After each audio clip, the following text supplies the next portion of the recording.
How was meditation class yesterday? Good. All right.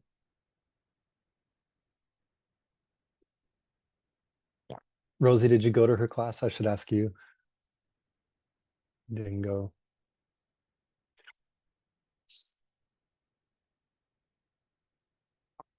We'll give another minute or two for people No, to. we are ready. Yes, You're all ready. set. We I'm are gonna. ready. I'm gonna Yes, give another minute. yes, you can stall for 1 minute, but we are Yes. ready. I'm just gonna talk to people, hang Yes, out. yes, thank you.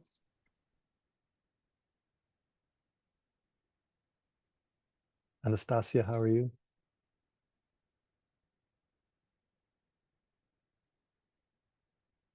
Good. All right. Thumbs up. Um, Octavian, suddenly gone from driving kids to translating. Amazing. Um, Everyone, let's take a minute and send Octavian some birthday emojis. Choose your birthday emoji. Let's see what we got in the chat. What's our options?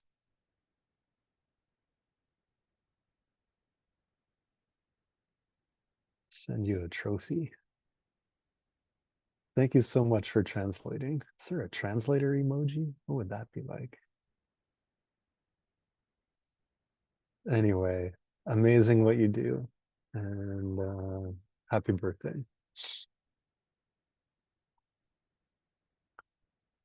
Mm,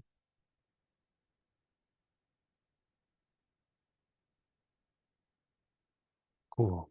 Friends, that's not a lot of birthday emojis. Send the guy some love.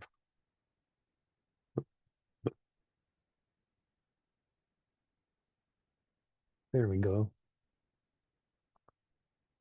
For those that are joining late, we're sending some birthday emojis to Octavian. Amazing. Cool.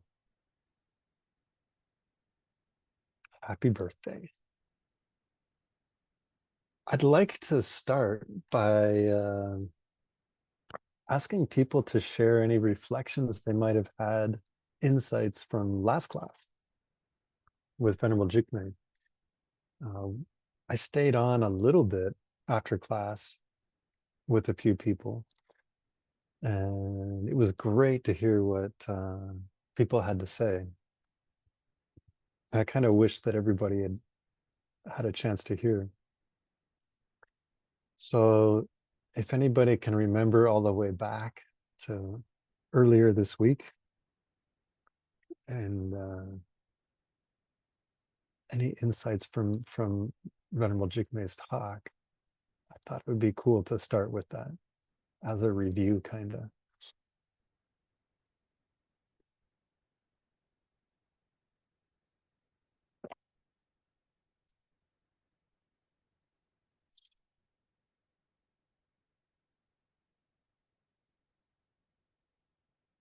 Vows protect us from self-harm. That was huge. Thank you, Karina.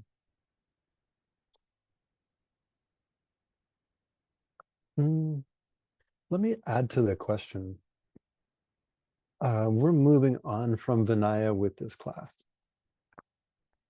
So I was wondering if, like, what's changed in us? If someone had a story to,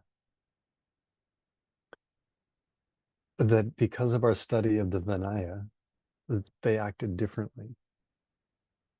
I'll give an example. Something went down at work, and there was like a pretty bad mistake, and I was kind of pissed at somebody for making it, but it wasn't super clear whether I should be pissed at them or pissed at me. So I chose to be pissed at me, and I just took the blame for the whole thing, like with all of our distributors, everybody. I was just like, that was my fault, and I explained why it was my fault. And um, it felt great.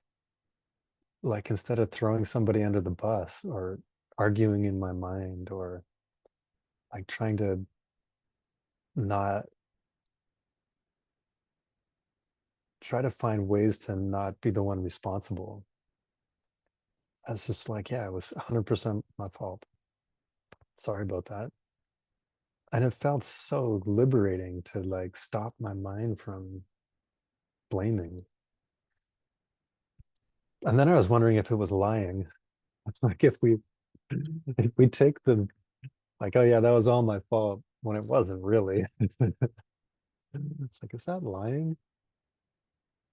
But I thought of you all after, and I thought it was such a blessing from this class to change how I actually acted in the world. And because these things were in my mind. And it felt really good.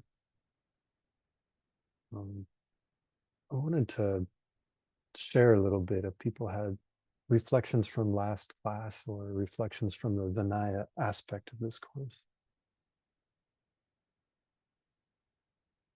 This might surprise you, but I have a comment. You know, it's interesting having studied the Vinaya. Stevie, Yeah. before you begin, I'm going to remind you that all the translation are being translated. So pauses more slower, but also pauses. Gotcha. Thanks. So having studied the Vinaya for a while, the thing that when I try to change my behavior, it often feels disgenuine, like inauthentic. I now realize that's the habit that I have formed of negative thinking. And so I have to, this is a very American saying, fake it till I make it. And that switch. So I no longer worry about feeling disgenuine about my attempt to comply with what is the truth and what is good. Because for lifetimes, I am in the habit of thinking negatively. Thank you. Yeah, cool. Thanks, Stevie. Tatiana.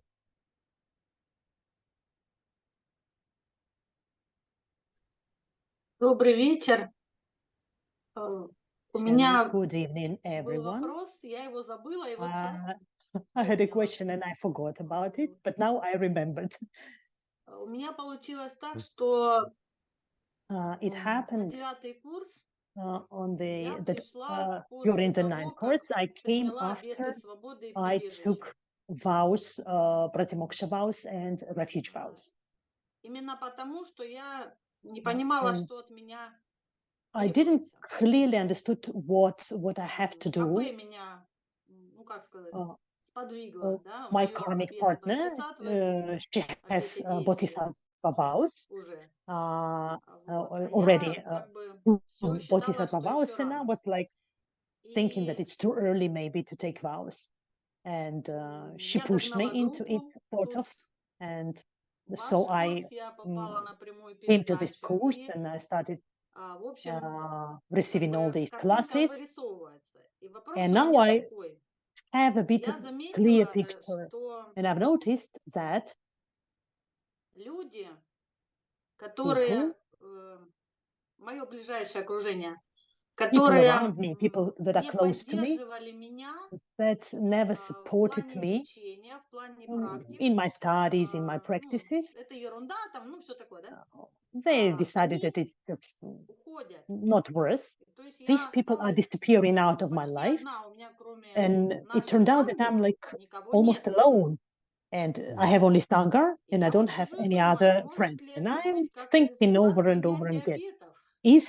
can it be the Честно result говоря, я of бы, taking the vows? Because honestly как сказать, speaking, я понимаю, что что-то происходит, I и должно все understand that равно something is происходить. going on Это and it раз. А has to второе, happen. просто поделиться, In the это был first place, вопрос. in the second place, А it второе, was a question, поделиться, что And the second, just to share with смущали you, моменты, что мне будет because сложно I had принять moments that I обеты, had я difficulties to действительно follow the чувствую vows, какую-то but силу. I really, really feel the Причем power она of these как-то vows. вот из меня извне. Ну, то есть это And somehow I как бы see the не я. changes outside of Вот, me, то not есть like within me, but more я просто outside их around выполняю, me. это мой стиль I жизни. follow the vows and it is Но my вот с людьми, lifestyle. которые исчезают, But я with the сижу, people who расстраиваюсь, disappearing out of my life, I'm и a bit думаю, может, upset. это ангелы, и они And then I меня said, просто maybe they удерживают от were общения, angels где that were могут меня holding me осудить, где from могут меня напить communicating people where I алкоголя, can где могут criticize, where I еще can там have что-то там, alcohol, ну, when как бы I то, have, что I don't не know, положено. Вот. something which I shouldn't do. Надеюсь, понятно, да? Немножко Hopefully it's я clear. It was a bit благодарю. confused. Thank you. Awesome. Thanks, Tatiana, for sharing.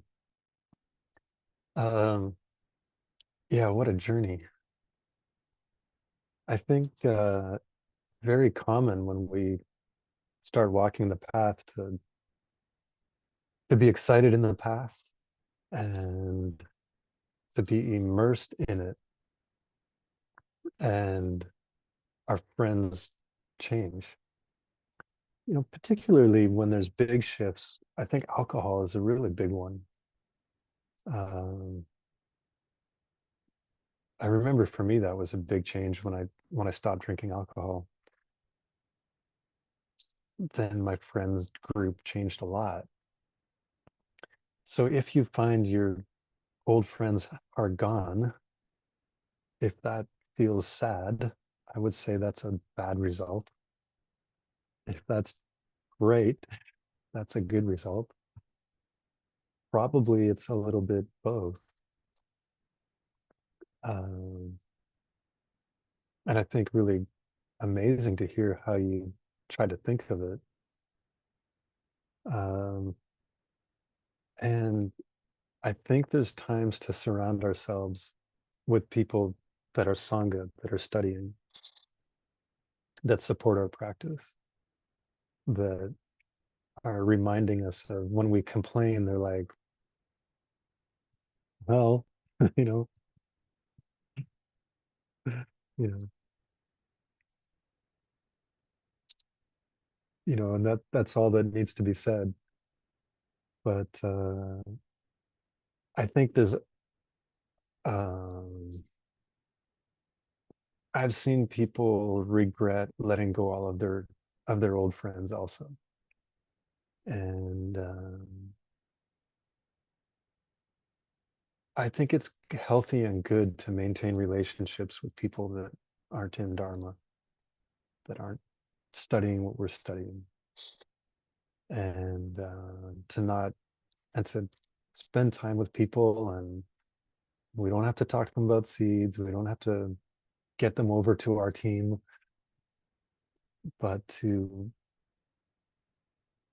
just be in the world a little bit still.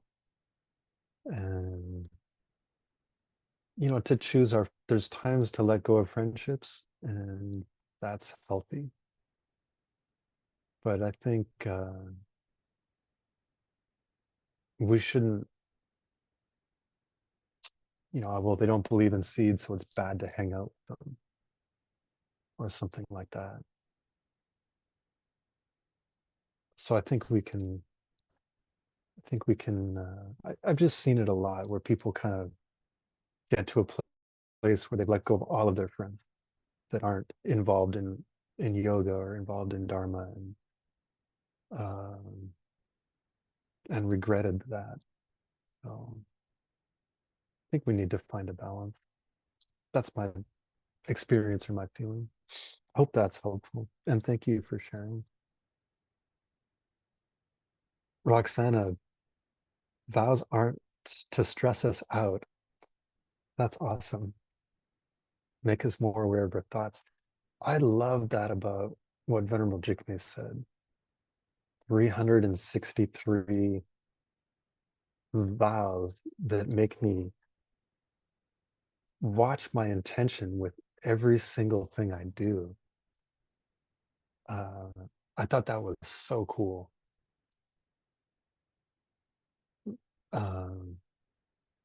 you know, like she was telling the story of one of the vows of like how you go to the bathroom. You know, like, gosh, like even like having to be so mindful about every detail of what we eat, how we eat, what clothes we wear, shaving our shaving our head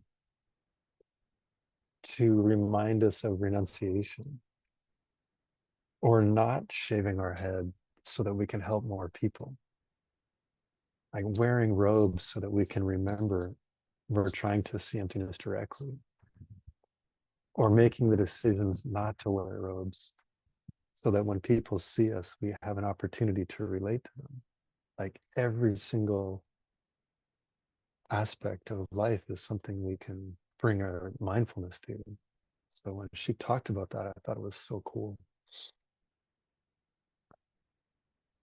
So Roxana, 100% agree.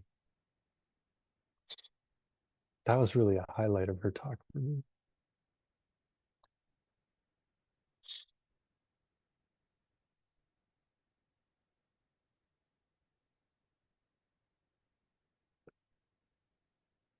Jane, yeah. Thank you so much, Earle, for the opportunity. So on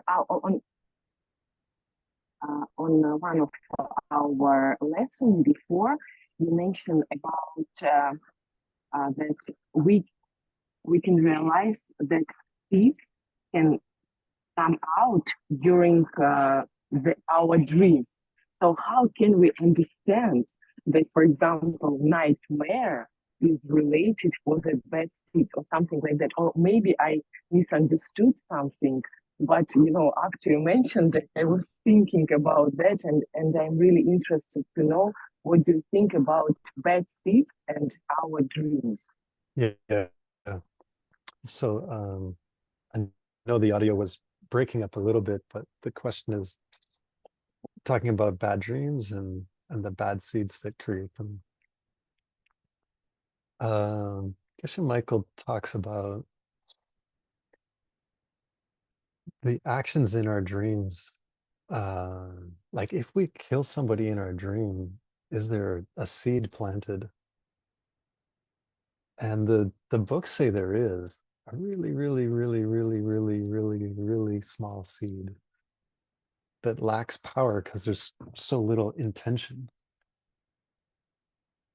But there is, the mind is moving in our dream state. So there must be, it's one of the functions of mind. So it must be a result of seeds. So if we have a bad dream, then it must be, and it must be a result of a bad seed. So what do we do about it? There's not a lot of capacity to be conscious in our dreams unless we make that a real practice. Geshe Michael talks about how we fall asleep being a really important way to protect ourselves from bad dreams. And we can do that by visualizing positive energy around us, like a bubble that is built of love, of renunciation, wisdom. And then falling asleep, if we have a teacher, like in the presence of our teacher, and then putting our mind in a virtuous place is the most important part. So that's why he teaches rejoice right at the end of the night. Do coffee meditation, put our mind in a virtuous place. And the yogic texts say the same thing. The last thoughts as we fall asleep are the thoughts the mind will kind of think about all night long. So if we go to sleep stressed, and there's just like stress thoughts throughout the night, and we wake up more stressed out. sleep will be less restful if we go to bed thinking of stressful ideas. That's a yogic thought. So there's some ideas. Yeah, it seeds. Yeah, there's some practices we can try to mitigate it with. Thank you so much.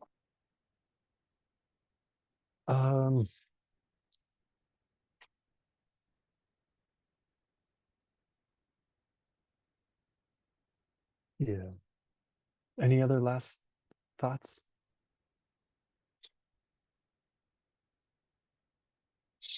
All right. Let's. Oh yeah, Elena, please. Добрый вечер. Меня слышно? Good evening. Я Can you hear коротко. me? У меня It сейчас will be short. ситуация, когда At the злиться moment, I have ни a на кого, situation кроме как на себя. when I can't be angry at Поставила anyone except стирать myself. вещи в машинку, I put a не laundry рассчитала and стиральный I порошок. uh, У меня пена I выходит I из этой машинки. I И put a я lot уже of ставлю в washing третий раз powder, дополнительное and прокручивание. these На кого bubbles are ругаться? coming out, На машинку? and I'm Бесполезно. putting the Спасибо, wash Лена. machine Ну, all это over не again for получилось, the но third time. And вот here I have a такие wonderful у меня experience and no one to be проблемы. blamed to. So a sort of Сижу, small смеюсь testing I возле have at home. машинки. And I'm laughing, Думала, looking уже at все this the washing закончится machine. быстрее. Нет, I она said, крутится. Ну, а я and пошла it обучаться. keeps on spinning, Как spinning, раз spinning. So I пошла stopped and said, okay, I will изучать, go and как have a class. действовать в такой ситуации. What to do in this kind of Спасибо. situations. Thank you. Awesome. Thank you, Elena, for always sharing. I think you and Stevie would have great friendship. Two people that like to share. I think you would be great friends when we have a reunion in New York. So we are moving from Vinaya to Lamrim.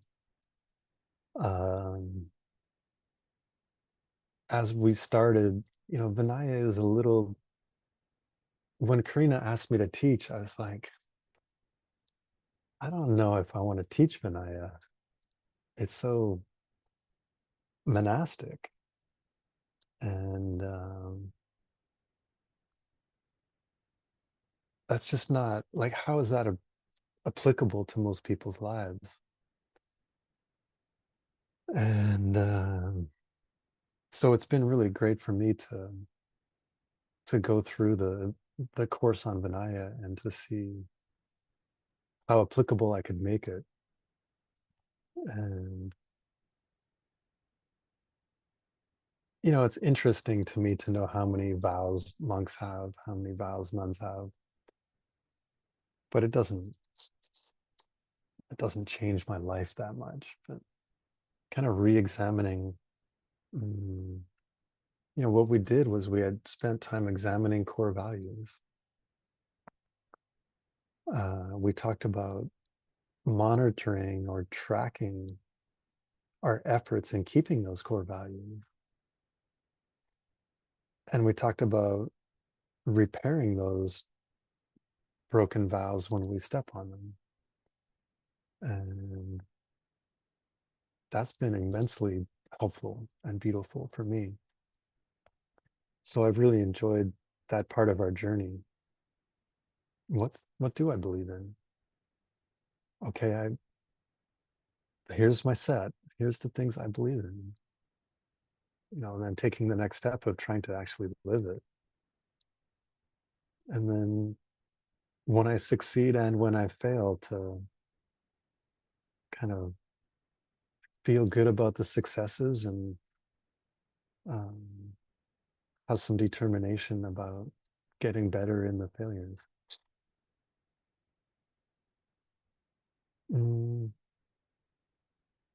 Last thing about the vows that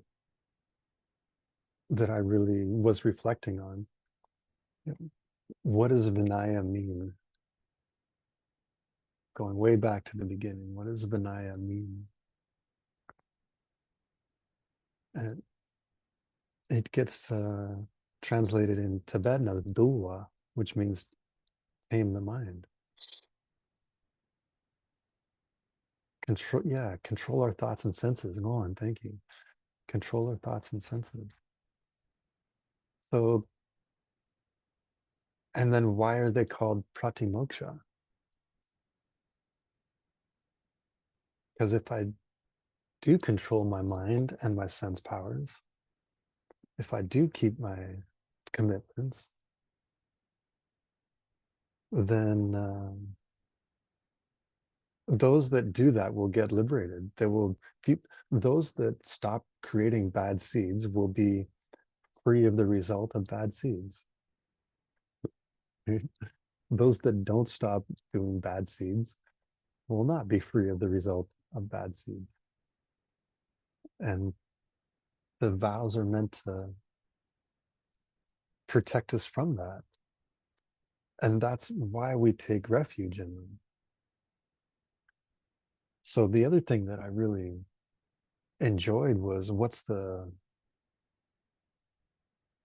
foundation for taking vows? And one was the spirit of renunciation. Is there a state we can get to free of negative thoughts, negative emotions?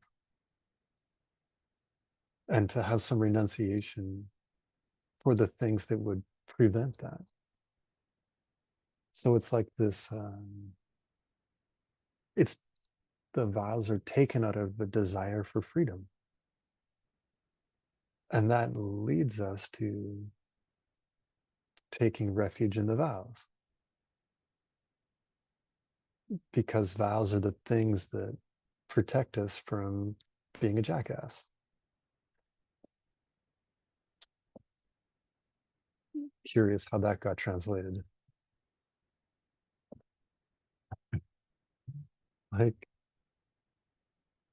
that's the point of them. Yeah, it's not supposed to be a cage. It's supposed to be wings to fly.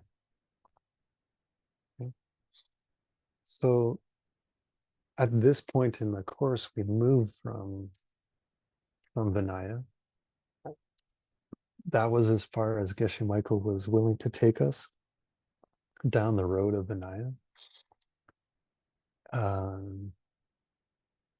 I did get a message from Jigme after last class, and she said, I mentioned during my 3-year retreat, Geshe Michael taught Vinaya. And she's thinking of reteaching those teachings. And they went quite a bit deeper into Vinaya. So, you know, maybe that's our avenue to studying it more. So then at this point in the course, Geshe Michael said, you know, it's always good to kind of check back in on Lamrim. So that's what he did. He's like, let's do some classes on Lamrim. So what's Lamrim? When you do the Geshe program, 20 years of study, there's 2 ways we can study Buddhism. The Geshe program is based on 5 great books. So there's essentially 5 texts that make up that 20-year study. And that's one way to do it. And that's the ACI program. This 18 ACI courses are based on those 5 books. They're based on the Geshe program. The other way is to study Lamrim. And Geshe Michael is just finishing, I don't know, 8 years of teaching Lamrim. You know, so we've had the opportunity to do it both ways. So Lamrim is traditionally outside the Geshe program. They might have a teacher come in and teach, but it's not really, it's like It's not part of the Geshe program. Lam Rim means Lam is a path and Rim is a step. So Lam Rim is all of the steps of the path. Right. So if we were to make, I was cooking with my mom last night and we made a dish and it was quinoa and sweet potato and hot peppers and spices and onions and garlic. So the ingredients are all the steps. Okay? Those are the rims of the Lam. Renunciation, bodhicitta, correct view. Okay? Those are the steps of the path. And so the idea and the beauty of Lam Rim is it's all the steps we need. So it's the whole path.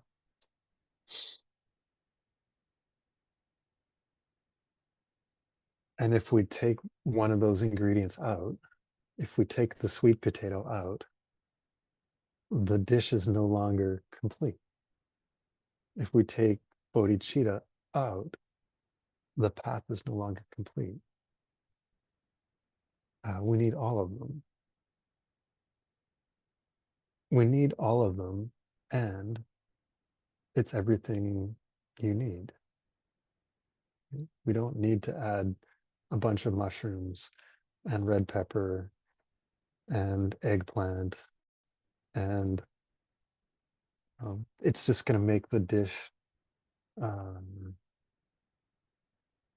don't know, taste weird. So the Lam Rim is everything we need, and we can't take the pieces away. So Lam Rim, it can mean a genre of text. Like there's a lot of Lam Rim texts. There's Lam Rim texts in all, in different schools of Buddhism. There's some very long Lam Rims. There's some very short ones. Or it can mean a specific step on that path. So the Lam Rim is filled with rims. Okay, the steps of the path are filled with steps. So it can mean the whole thing or an individual component of that whole thing. Okay. So we could say, well, what step are you working on? Well, I'm really trying to work on my renunciation. Okay. What are you studying? Oh, I'm studying Lam Rim. The steps of the path or a specific step on the path? Cool.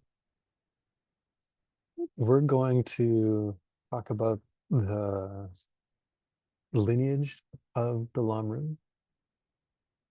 We're going to talk about some benefits of the Lam Rim. And then we're going to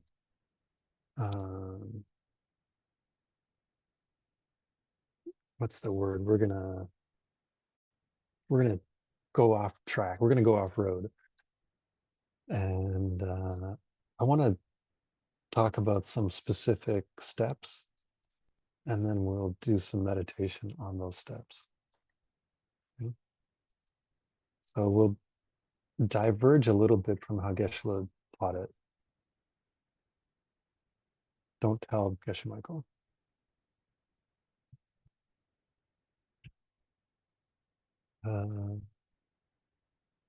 Let's look at the PPT.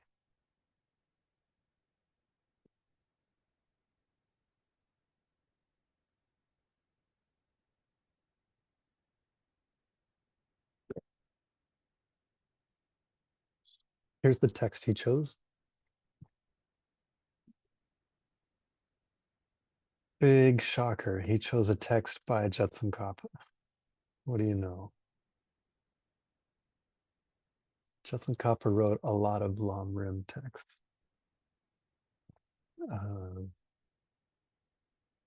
This one I'm not super familiar with, called Song of My Spiritual Life.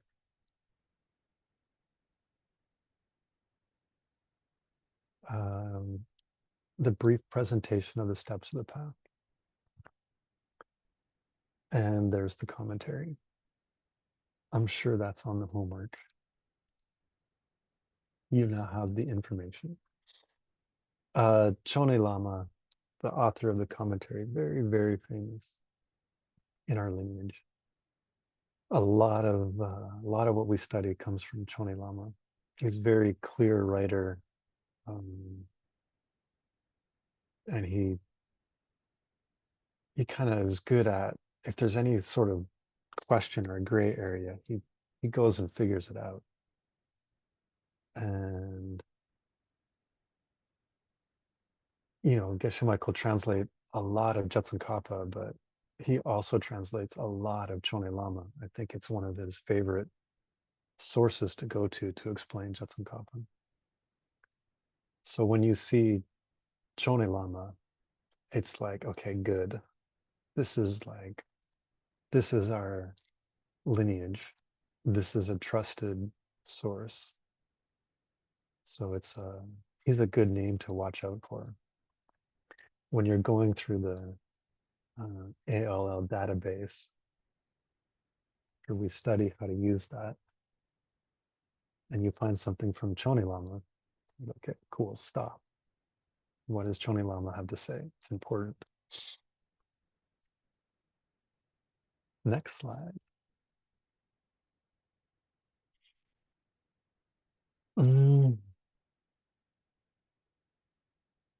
How does Jetsun Kappa start his text? This is a big deal for Buddhist texts. When you bow down at the beginning, it indicates what's the subject of the text. Who did we bow down to in Vinaya?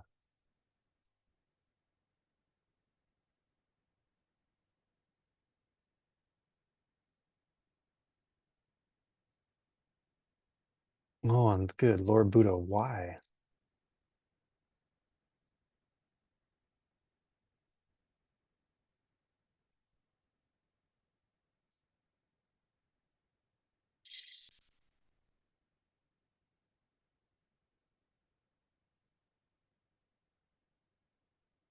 He taught us how to get out of suffering. That's true. Yeah, Octavian, he sees the correlations. Remember, we talked about karma being deeply hidden. Yeah, Stevie, only we have to go to a Buddha to understand the subtleties of karma. And when we're talking about Vinaya, it's all rules of don't do this, don't do this, don't do this. Why? Like, what's wrong with making little shapes in my rice? What's wrong with playing with my food? Well, apparently it takes an omniscient being to see that, that might offend the sponsor. I don't know. So in Vinaya, we bow down to an omniscient being who can see the correlations between action and result. In Lam Rim, we bow down to Manjushri, which indicates that it's a text about wisdom, primarily about wisdom. Okay.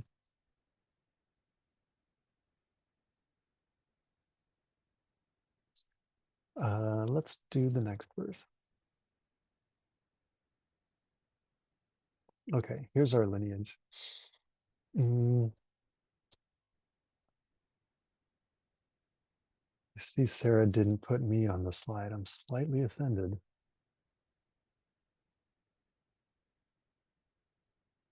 Just kidding.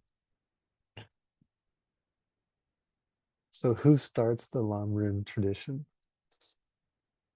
Okay, it goes back to the Buddha.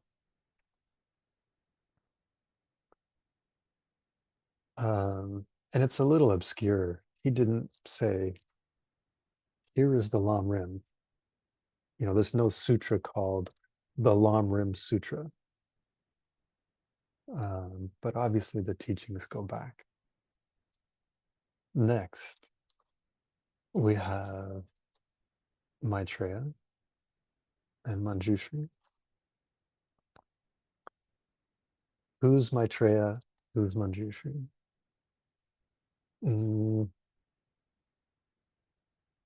is Maitreya a Buddha?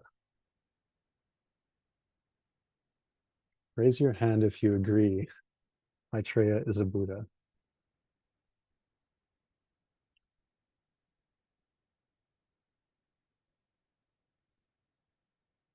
I want to see.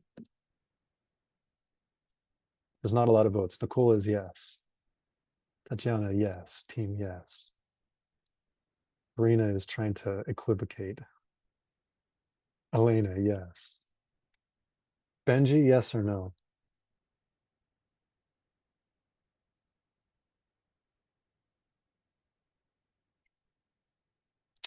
Benji. Benji and I taught at 3 in the morning this morning. If you say he is a Buddha, then shouldn't his teachings be in the Kangir? When we divide all texts, we have the Kangir, words spoken by a Buddha, Tengir, commentaries on the Buddha's speech. Is Maitreya in the words of the Buddha or commentaries? Kangir, Tengir.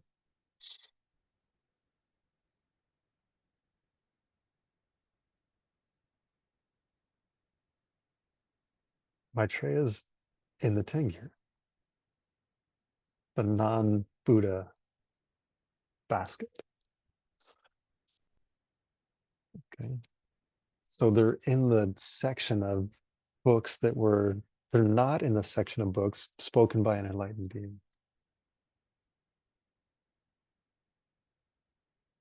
So is Maitreya not a Buddha? So then there's, big debates about he is the next Buddha. And then it's a difference between what school. Some people say he's the next Buddha, not enlightened. Some people say he's already a Buddha, already enlightened.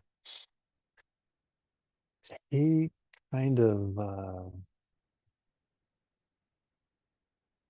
if you look at the teachings of Maitreya or what he represents, it's like the vast activity, skillful means, loving kindness,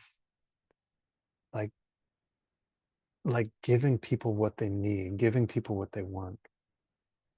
It's like the vast activity of loving kindness method. It's like, that's Maitreya. Loving eye, loving one, the loving one. So you could think of, if you think of Buddhism as a bird, okay, one wing is Maitreya. And that's the activity in the world. That's the compassion. That's the service. That's the vast activity.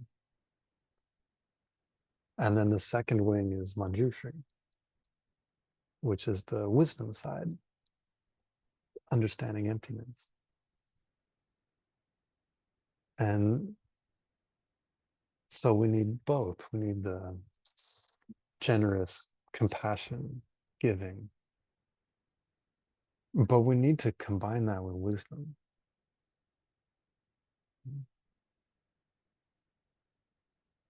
And then the same thing, we can't just have wisdom. It gets a little dry, gets a little, I don't know, we need the heart. We need the heart aspect of that. And that's the two wings of the bird. So all of Buddhism we could classify as kind of in the essence of Maitreya or in the essence of Manjushri. And you could explain the essence of Buddhism with those two ideas, with those two different people. Like if you had 5 minutes to explain Buddhism, you could be like, well, there's this person who represents all of this. Maitreya, loving kindness, or Manjushri, wisdom. And then, Chandrakirti, great commentator on Nagarjuna. He's like, we need both wings of the bird. If one of those wings is broken, then the bird can only walk around a little bit. Not so good. Okay, who's next?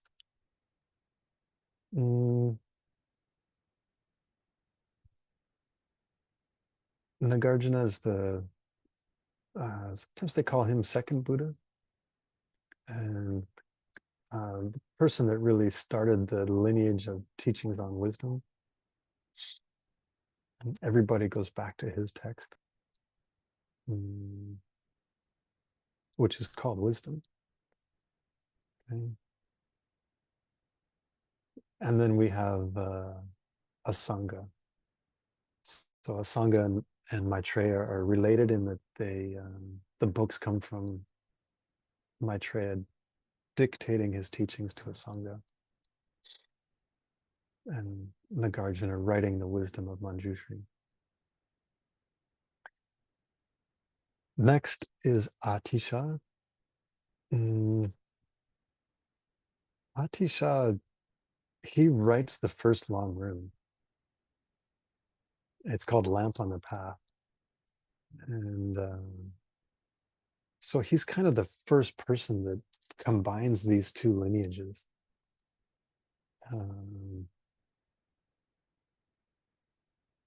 And is instrumental in bringing the teachings to Tibet. And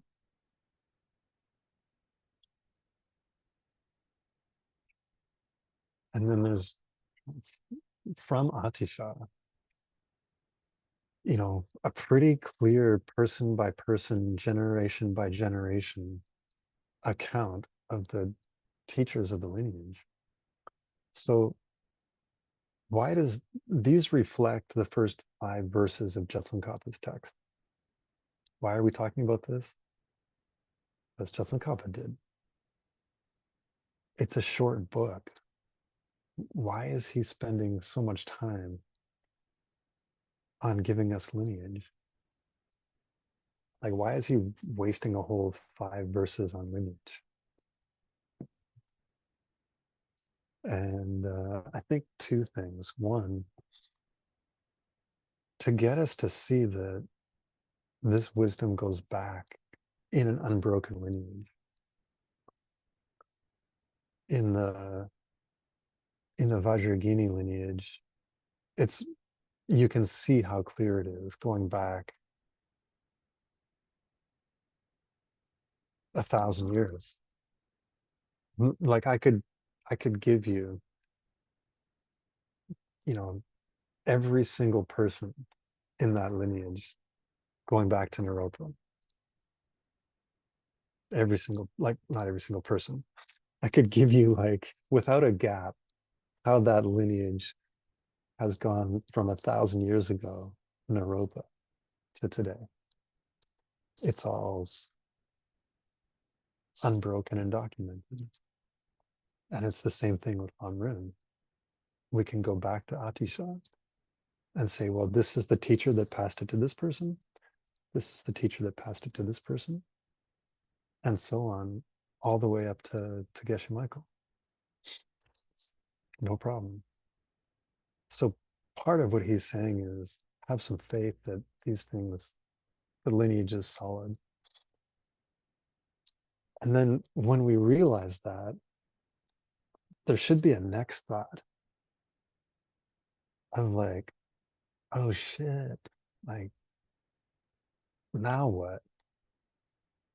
Right? There's what, I don't know, like 8 billion people in the world. How many of them hold the Lam Rim in their heart? Of the 8 billion people, how many understand the Lam Rim and can pass it on? Like, there's not many, you know, and there's a tendency to be, you know, I'm just a student getting to hear teachings and, you know, I'll use them and, but it's someone else teaches, you know, like we all have our role. Some of us teach, some of us are student, and that's all comfortable and cool. And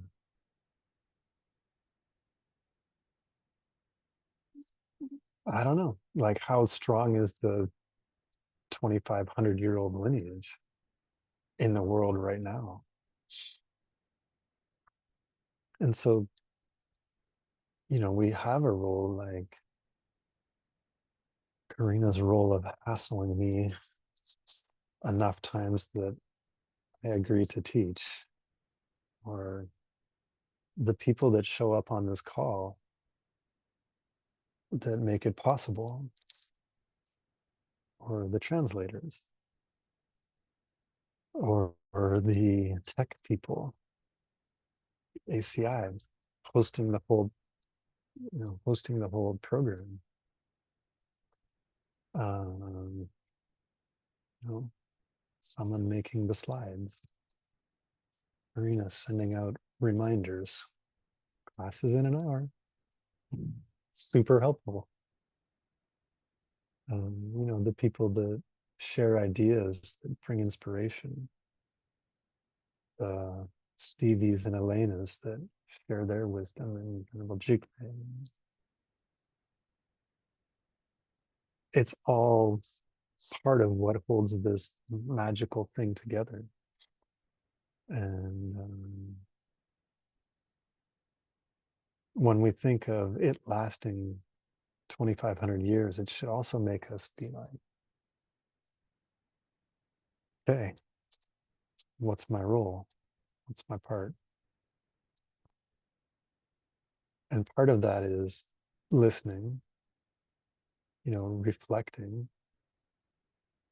And then if it sounds good, then integrating it and living it. And that's the most important way to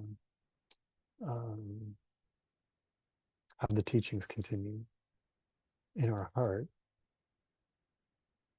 trying to realize them, trying to live them. And what's our part in formally continuing the teachings? Learning them traditionally, and then also like how to pass them on culturally. So, you know, the Lam Rim teaching has been around for a long, long, long time, and it's not in its healthiest place ever. They call it the age of degeneration.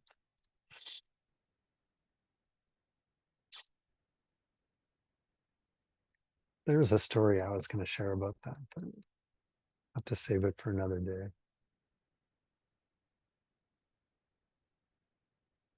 Should we do the story? We'll run out of time. All right. Story of, so there's like these great periods in the history of the world. And there's like the time when crops grow themselves. It's like the good old days. Like the spiritual good old days when no one had to farm just food just grew. And then there's the Dharma is flourishing. And then there's times when the Dharma is disintegrating. And so there was this time, there was a guy that had he was a farmer, he had a big piece of land. And he sold half of it to another person. And it's called the Treta Yuga and the Kali Yuga. So the guy sells his land, half his land. New guy starts farming the land he just bought.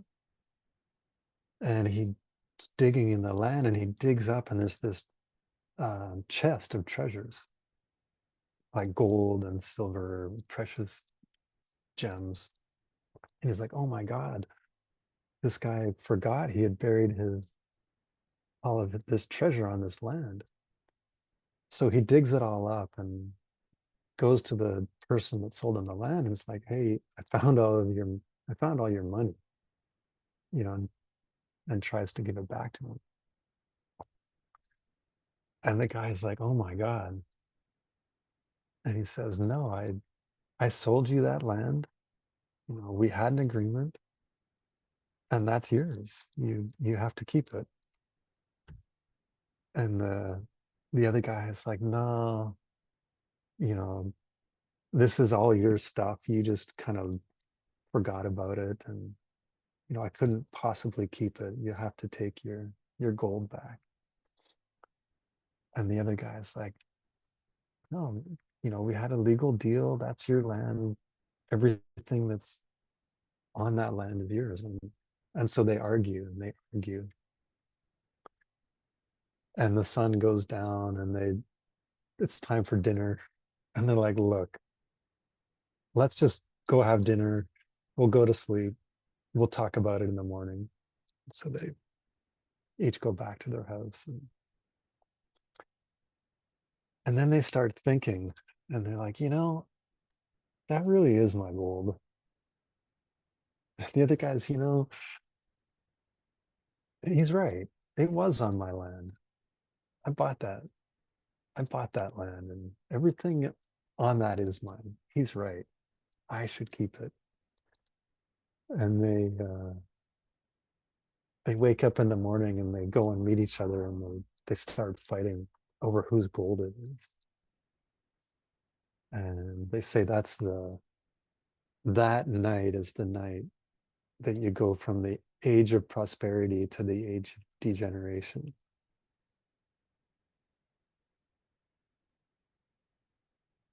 When we're fighting over something instead of trying to give it away. And so now we're in this age of degeneration where the teachings they're not flourishing, they're disappearing. And so what's our role? What's our place in getting back to a place where the teachings are flourishing? Next slide.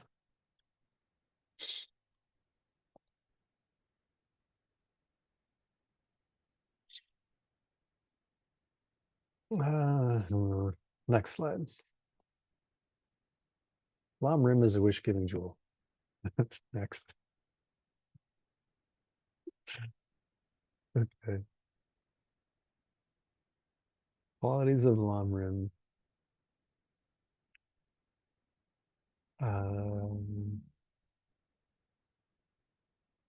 Can you move the video back a little bit?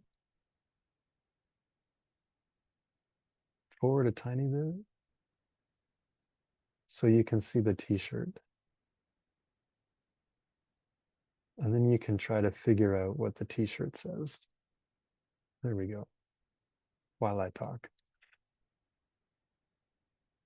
Something to entertain yourselves. Qualities of the Lam Rim.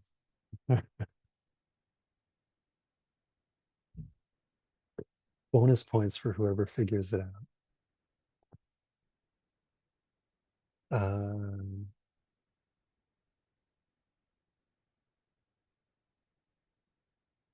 who got it? I saw someone got it. Flora. Yeah, you have to know 80s pop songs to know that joke.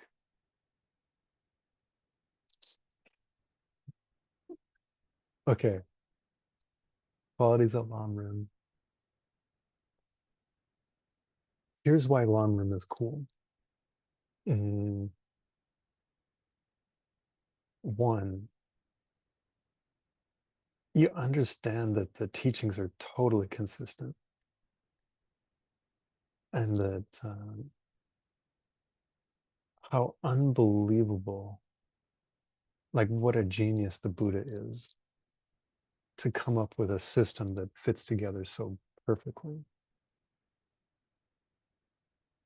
So there can be, even when there's like teachings that are contradictory, even when there's different teachings on emptiness, you can see how they're taking us deeper, deeper, and deeper, and deeper.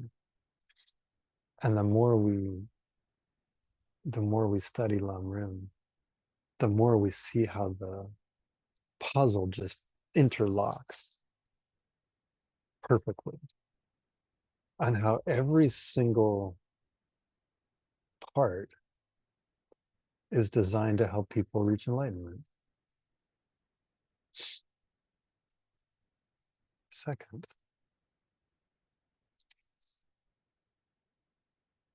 there is a, I'm not suggesting this. I like it when people ask questions. I never interrupted my teacher. I interrupted him once. And generally,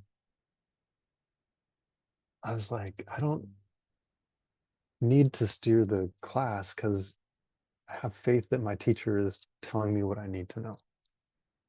Like I have a question because I want to steer the conversation in a certain way instead of trusting that I'll hear what I need. And the more I did that, it just becomes kind of bizarre how often the question that I have is answered. You know, I don't need to disrupt the flow of class. The answer just seems to come. Please don't take that advice. I fully encourage you to disrupt the flow of class, and at any time to do that, object, debate, interject, complain, correct. Okay. But the point is, when we study Lamrim, it can seem like what I need just kind of naturally, like the thing that I'm stressed out about, or the thing that I need, the message I need. Here's an idea. The more we study and try to practice, does it happen that what we need just seems to magically appear?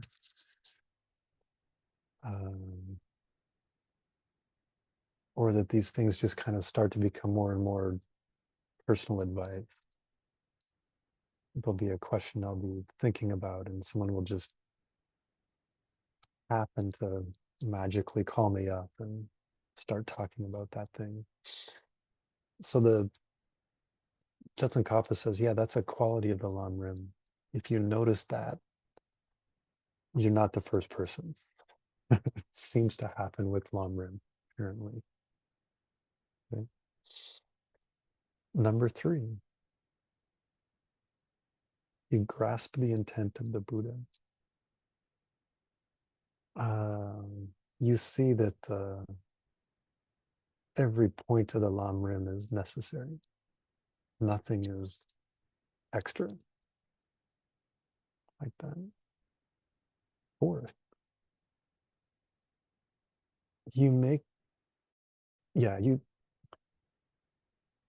the more we study the more we see how things all interlock, and the more we get more faith that all of the teachings have a point. And so when that happens, and then we do come across something that we're like, well, that doesn't sound right, instead of just rejecting it or rejecting the whole path, like, I can just put that aside for a little bit. Seems like there's a lot of wisdom in this whole system.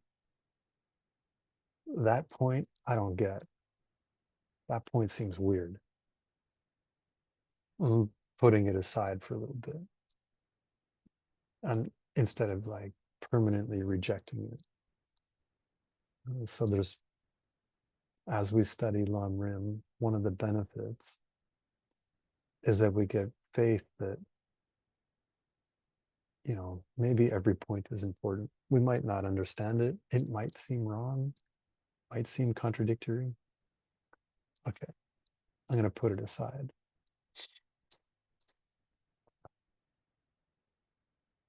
And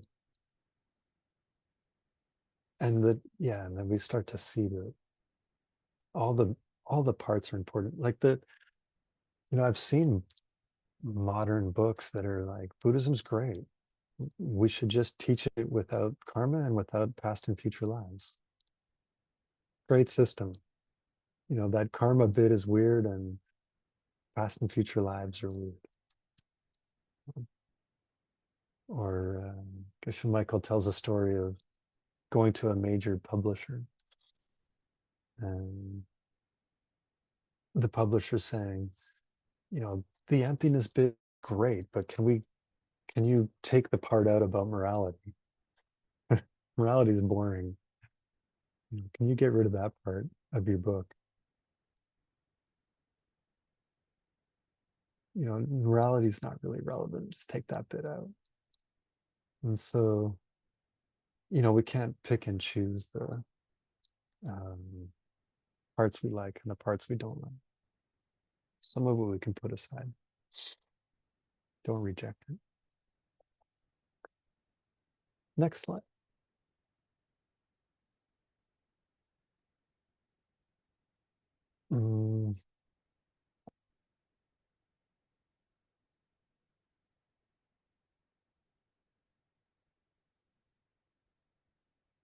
All right, we'll just leave that on for the picture.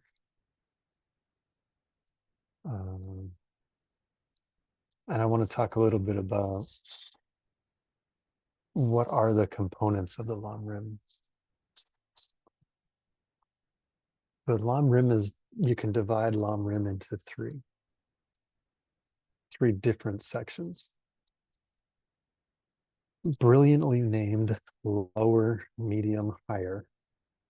Okay, so we have lower scope, medium scope, higher scope.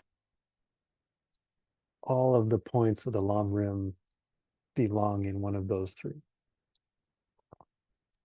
And then there's many, many divisions within those three. And they represent three motivations. Lower scope, get out of lower three realms. Medium scope, get out of samsara. Higher scope, and get to Buddhahood for the benefit of all beings. So each scope, each section has a very different flavor to it. When you study lower scope, it's kind of, I don't know, it's a little scary. Like it's awareness of death. It's like you will die. It's kind of one of the lower scope points, and it's like kind of shocking you into action. If you die, the chances of a good rebirth are really, really small. And that's kind of the feeling of the lower scope. It's like, I got to get out of these lower realms. they're scary. Then the medium scope kind of has a different flavor. Higher scope, 6 perfections. So we'll go through these a little bit in this class and the next 2. And we'll take this from Geshe Michael's teaching when he taught weekend retreat on the Lam Rim. It's in a teachings, they're called daily practice teachings.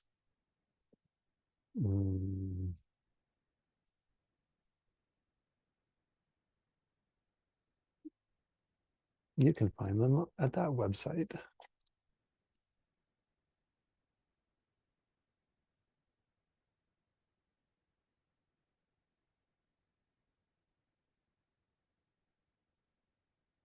Maybe someone can put a link.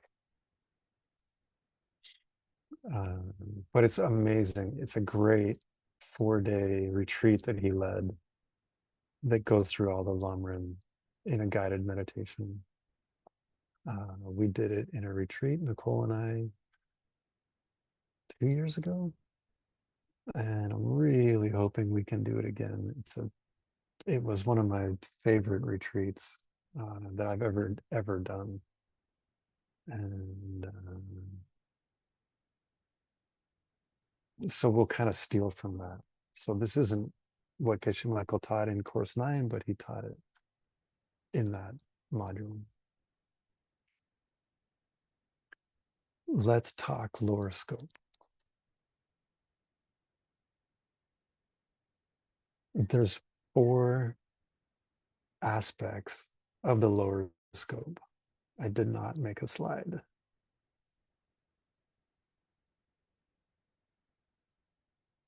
Oops. But there they are.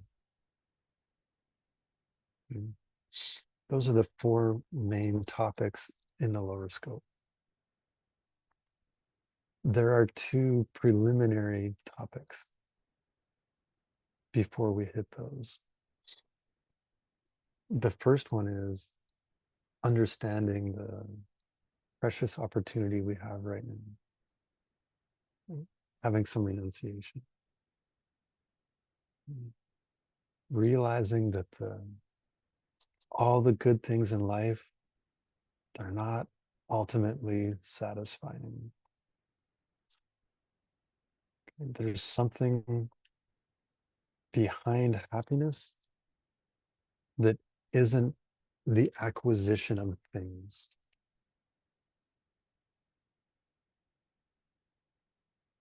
And so when we realize that, only when we realize that, can we start to look for something different. And that leads to the second preliminary step, which is finding a teacher. Until that time, we're kind of lost. Like we can understand dissatisfaction. We can understand suffering.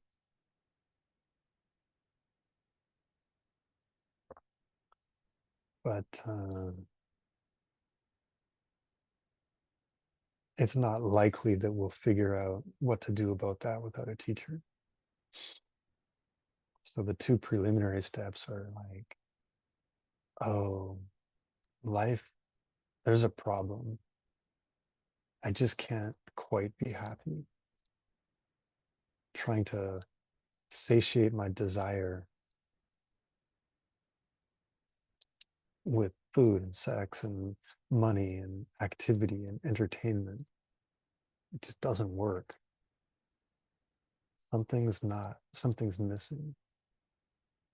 And then understanding like the opportunity to do something now is really important. I can do something about it. And I need a teacher.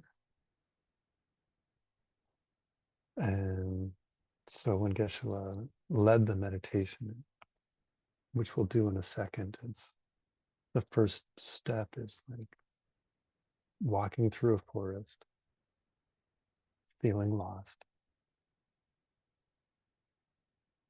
We'll just do it. I don't have to explain it. Let's do it.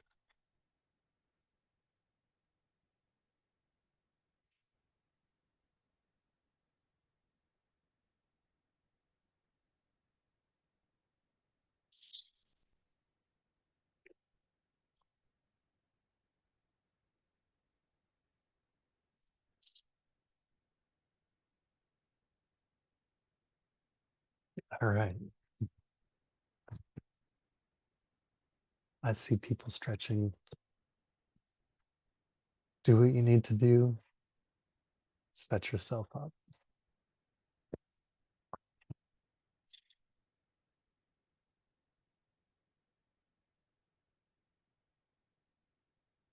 A little smile on the face, reflective of a smile in the heart.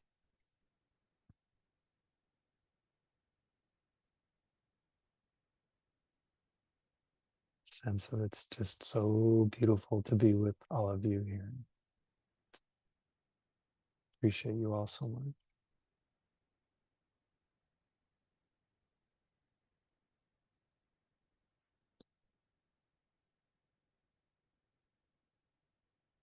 Find the sensation of breath.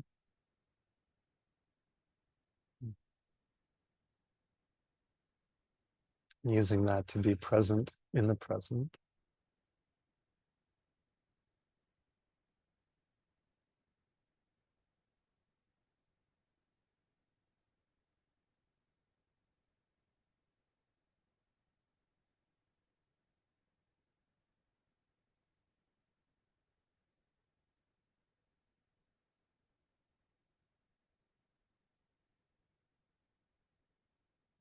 And imagine being suddenly walking in a forest.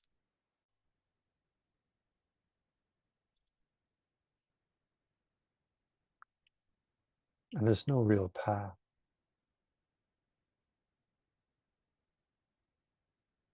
And we don't really know where we're going.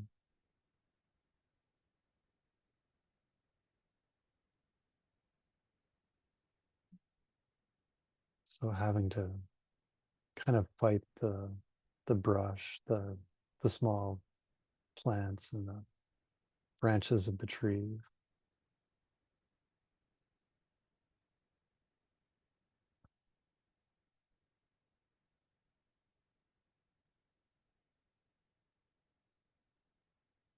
And it's not dark, but it's also not light. It's like getting towards night. So it's a little, I want to get out.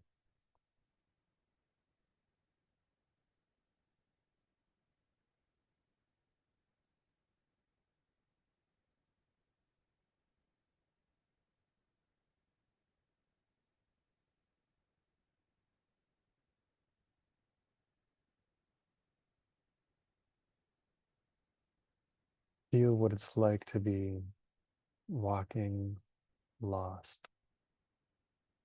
No path.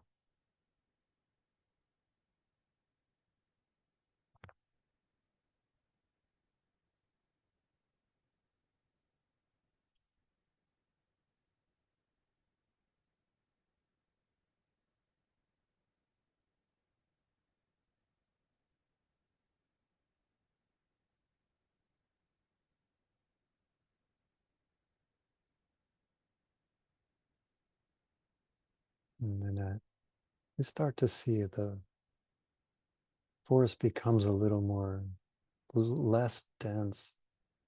It opens up a bit.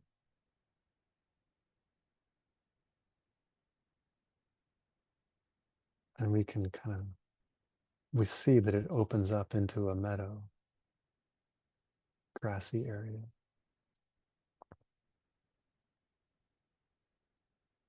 And relieved to get out of the forest, we see it's like a big wedding or a big party. And eager to join in the party.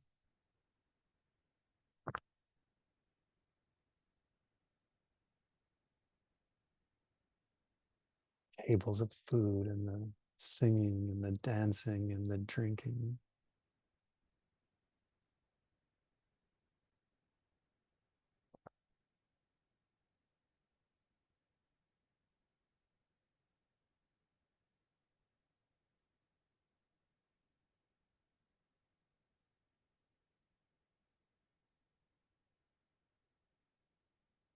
People trying to find a partner,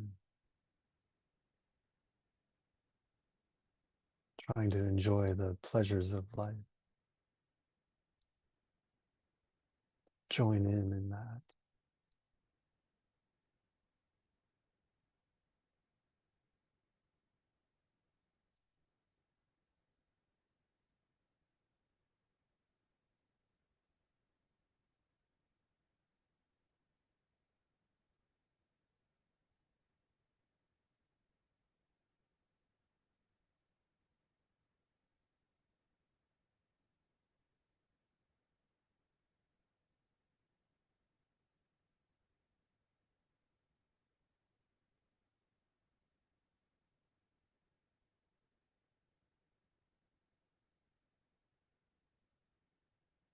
How long could we meditate on that before it got boring?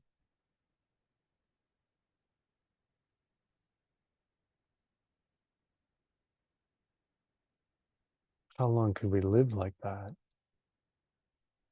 before it felt kind of empty?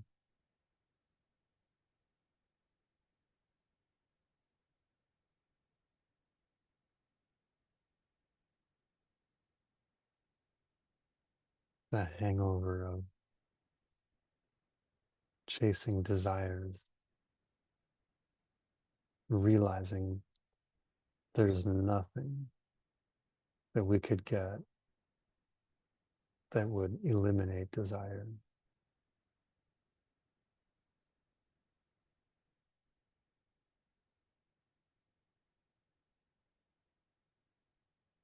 Never gonna happen.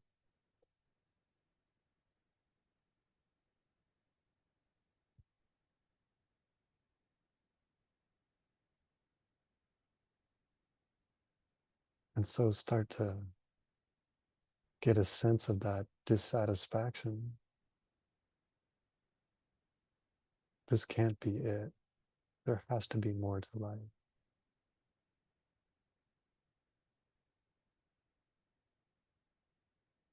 And I can't spend my whole life doing this.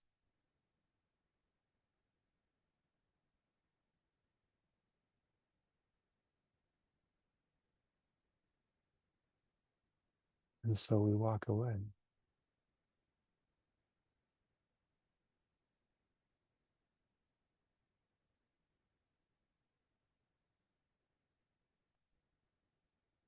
People think we're a little weird, a little crazy.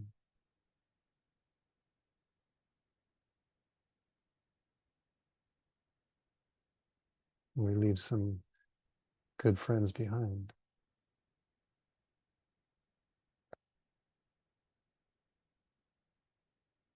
But we know there's something, there has to be something more.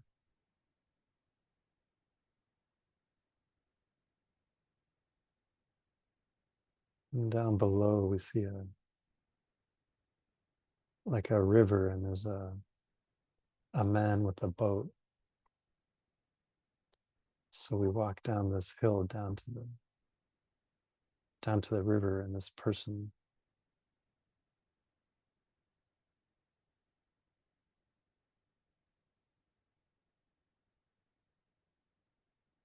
a man or a woman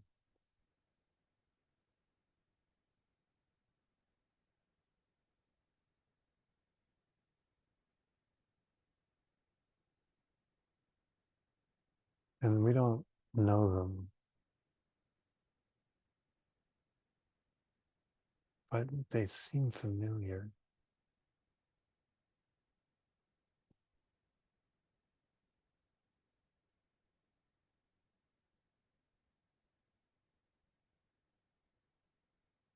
and getting in that boat.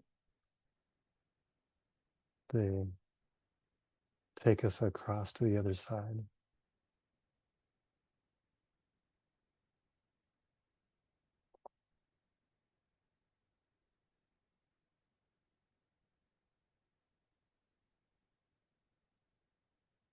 We get out of the boat and there's this big, kind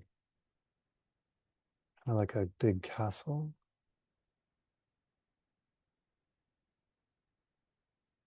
We walk the path up to that castle and there's this big wooden door.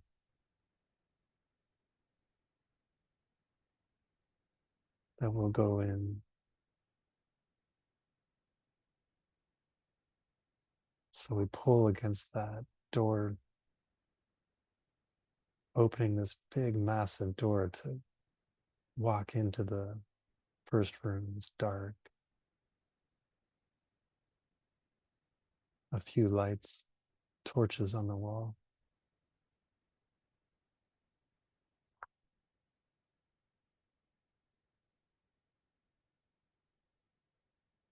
And to find out what's in that room, you'll have to come back to next class.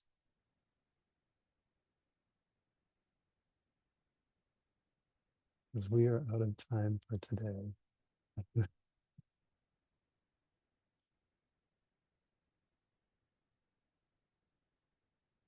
So the Lamrim module has created a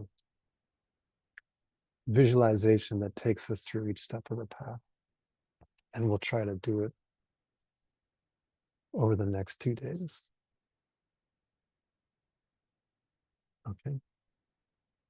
Cool. Rita, do we have any announcements or any last questions from anybody? No announcements other than finish the coursework. Finish your coursework. We have 2 more classes, so 1 more week. So let's try to finish strong. It's easy when the end is in sight to kind of let the mind get distracted. You know, it happens in retreat, for instance. The last day of a 4-day retreat is really hard, or the 10-day retreat is hard. Start thinking about all of the things that happen next.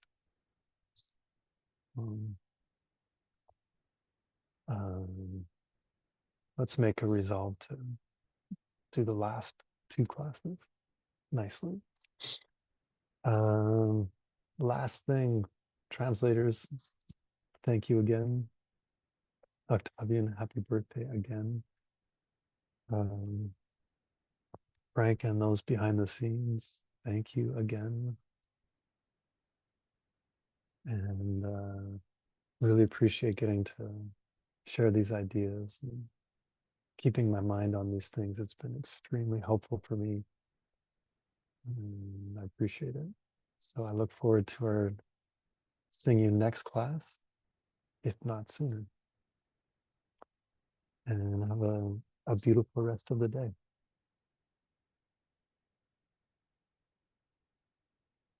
See you Thank from New you, York Earle. next time. Yay, safe travels. Yeah. Thank you for teaching us. Live long, keep teaching. You too. Do my best. Please do. Okay. Bye for now. Благодарю. Thank you so much.